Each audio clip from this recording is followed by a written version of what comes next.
बिहार के पटना जिले के पालीगंज गांव में एक बहुत ही प्यारी सी कन्या का जन्म हुआ।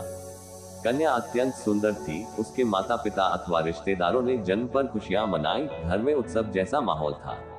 लेकिन कुछ रिश्तेदारों ने कन्या के जन्म की बात सुनी तो आलोचना करने लग गए। कन्या का नामकरण उसके रूप व सौंदर्य के आधार पर विदुषी रखा गया। विदुषी बहुत ही सुंदर और चंचल स्वभाव की। जो भी उसे देखता उससे आकर्षित हुए नहीं रह पाता। उसे गोद में लेकर प्यार करने लग जाता। उसके माता पिता उसे बहुत स्नेह करते थे अथवा उसे कलेजे से लगाए रखते थे। विदुषी अपने गांव घर में किलकारियां मारती हुई खेलती कूदती अथवा वात्सल्य रस लुटाती तोतली बोली में अनेकों अनेक गीत गुनगुनाती पलती बढ़ती रही। You can defeat every kind of fear through bravery. समय के साथ वह बड़ी होने लगी। उसके माता पिता ने गांव के विद्यालय में ही दाखिला करवा दिया। वह पढ़ने लिखने में अव्वल थी, जो उसे कक्षा में और बच्चों से अलग करता था।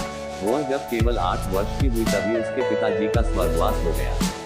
फिर वह मानसिक रूप से परेशान रहने लगी, किंतु फिर भी वह पढ़ लिख कर आगे बढ़ती रही। उसे बचपन से ही क्रिकेट, फुटबॉल व वॉलीबॉल आदि अनेक खेल खेलने का शौक था। वह अभ्यास करती थी, उसमें लगन था, जिसके कारण वह एक राष्ट्रीय खिलाड़ी भी बन गई।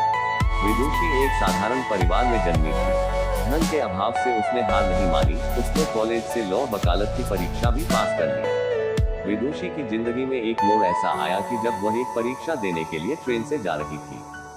रास्ते में असामाजिक तत्वों ने ट्रेन पर हमला कर दिया। विदुषी ने जब इसका पुरजोर विरोध किया तो डाकुओं ने उसे ट्रेन से नीचे धकेल दिया। उद्धरण: इस कृत्य से उसका एक पैर ट्रेन की चपेट में आकर कट गया।